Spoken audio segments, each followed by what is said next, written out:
Hello hi welcome to கோக்லாஸ் kitchen. இன்றைக்கி நம்ம கிச்சனில் ஒரு சூப்பரான சென்னா மசாலா தான் பார்க்க போகிறோம். நம்ம கல்யாணத்தில் ஹோட்டல்லலாம் இருக்கிற மாதிரியே இருக்கும். இது ஒரு மாஸ்டரோட ரெசிபி தான், ராஜன் மாஸ்டர்னு சொல்லி. அதை நான் ட்ரை பண்ணி பார்த்தேன், எனக்கு ரொம்ப சூப்பராக வந்துச்சு. ஸோ அந்த ரெசிபி இன்றைக்கி உங்கள் கூட ஷேர் பண்ணுறதுக்காக எடுத்து வந்திருக்கேன்.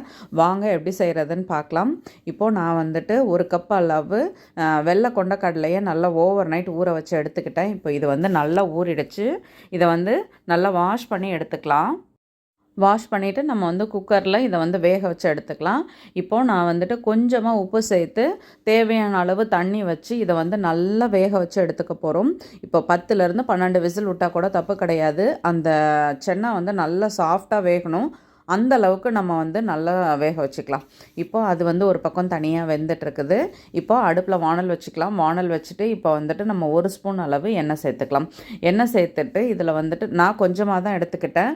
சின்னதாக பட்டை, கிராம்பு, ஏலக்காய், அடுத்து ஒரு 1/2 ஸ்பூன் அளவு சோம்பு, ஜீரகம் இதெல்லாம் சேர்த்து நல்லா பொரிஞ்சதுக்கப்புறம் நம்ம கட் பண்ணி வச்சுருக்க பெரிய வெங்காயத்தை இது கூட சேர்த்துக்கலாம்.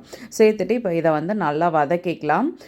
இது கூட நம்ம ஒரு 4-5 முந்திரி பருப்பு சேர்த்துக்கலாம். முந்திரி பருப்பையும் சேர்த்துட்டு இதோட நல்லா வதக்கி விட்டுக்கலாம். ரொம்ப ஹையில் வச்சுட்டு செய்ய வேண்டாம், சிம்லே வச்சு செய்யுங்க. நான் உங்களுக்கு மசாலா சூப்பராக வரும்.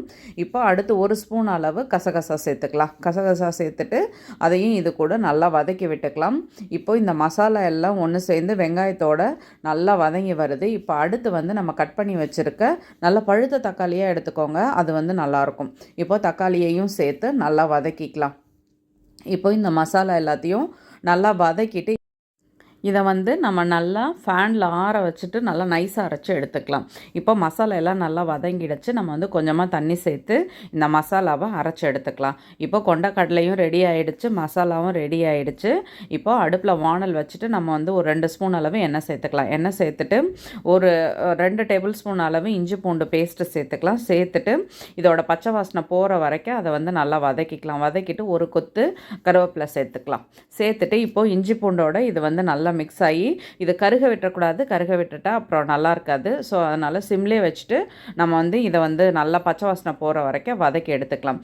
இப்போ இஞ்சி பூண்டு பேஸ்ட்டு நல்லா வதக்கியாச்சு. அடுத்து இப்போது நம்ம கொஞ்சமாக தனியாத்தூள், மஞ்சள் தூள், தனி மிளகாத்தூள், கரம் மசாலா இதெல்லாம் சேர்த்து இந்த இஞ்சி பூண்டு பேஸ்ட்டோட அப்படியே நல்லா மிக்ஸ் பண்ணிக்கலாம். கருக விட்டுறக்கூடாது. அப்படியே எண்ணெயில் நல்லா இப்படி வதக்கிட்டு நம்ம கொஞ்சமாக தண்ணி சேர்த்துக்கலாம். மசாலா உங்களுக்கு கருகாது, நல்லா கலர் கொடுக்கும். உங்களுக்கு லாஸ்ட்டாக நீங்கள் கிரேவி பார்க்கும்பொழுது நல்லா கலர்ஃபுல்லாக சூப்பராக இருக்கும். இப்போ கொஞ்சமாக நம்ம தண்ணி சேர்த்துட்டு இதை கலந்து விட்டுக்கலாம். கலந்து விட்டுட்டு இது 1 நிமிஷம் நல்லா கொதிக்கட்டும். அடுத்து இதுக்கு தேவையான அளவு உப்பு சேர்த்துக்கலாம். ஆல்ரெடி நம்ம கொண்டக்கடலையிலையும் உப்பு சேர்த்துருக்கோம். ஸோ பார்த்து சேர்த்துக்கோங்க, வேணும்னா சேர்த்துக்கலாம். அதனால் கொஞ்சம் திட்டமாகவே சேர்த்துக்க வேண்டியதான். அடுத்து 1 ஸ்பூன் அளவு கசூரி மேத்தி இதெல்லாம் சேர்த்துட்டு இந்த மசாலாவோட நல்லா இது அப்படியே நல்லா வதக்கி விட்டுட்டு கொதிக்க வைக்க வேண்டியதான்.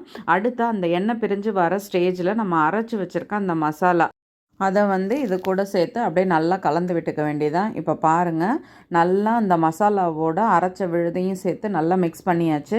மிக்ஸ் பண்ணதுக்கப்புறம் நம்ம 1 நிமிஷம் நல்லா கொதிக்க வைக்கலாம்.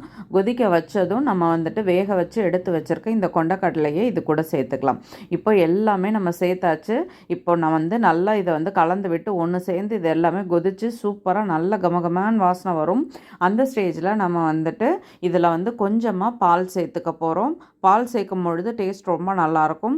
இது கூட கொஞ்சமாக சுகரும் ஆட் பண்ணுவாங்க. ஆனால் நான் இன்றைக்கி சுகர் ஆட் பண்ணல.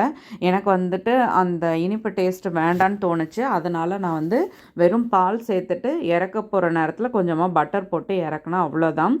நம்ம ஹோட்டலில் கல்யாணத்தில் சாப்பிட்ற மாதிரியே இருக்கும். அவ்வளோ டேஸ்ட்டாக இருந்துச்சு இந்த ரெசிபி. இப்போ பாருங்கள், லாஸ்ட்டாக ஒரு 2 பச்சை மிளகாவை நான் கீரி சேர்த்துருக்கேன். இது நல்லாயிருக்கும். அந்த ஃப்ளேவர் பச்சை மிளகாய் ஃப்ளேவர் அதில் இருக்கும் பொழுது பார்க்குறதுக்கும் நல்லாயிருக்கும், சாப்பிட்றதுக்கும் நல்லாயிருக்கும். லாஸ்ட்டாக 1 கியூப் அளவு பட்டர் இது கூட நான் சேர்த்துக்கிட்டேன். இங்கே பாருங்கள், சூப்பராக அது அப்படியே உருகி உருகி அது இந்த மசாலாவோட நல்லா கலந்துரும். சூப்பராக இருக்கும். அடுத்து லாஸ்ட்டாக கொஞ்சமாக மல்லித்தழை போட்டு இறக்குனோம்னா சூப்பராக நம்மளோட சென்னா மசாலா ரெடி ஆகிடும். இப்போ நம்ம பவுலில் மாற்றிட்டு பார்க்கலாம். அவ்வளோதான், சூப்பராக ரெடி ஆகிடுச்சு. சுட சுட சூப்பராக நம்மளோட சன்னா மசாலா ரெடி ஆகிடுச்சு. நீங்களும் வீட்டில் ட்ரை பண்ணி பாருங்கள், கண்டிப்பாக உங்களுக்கு பிடிக்கும்.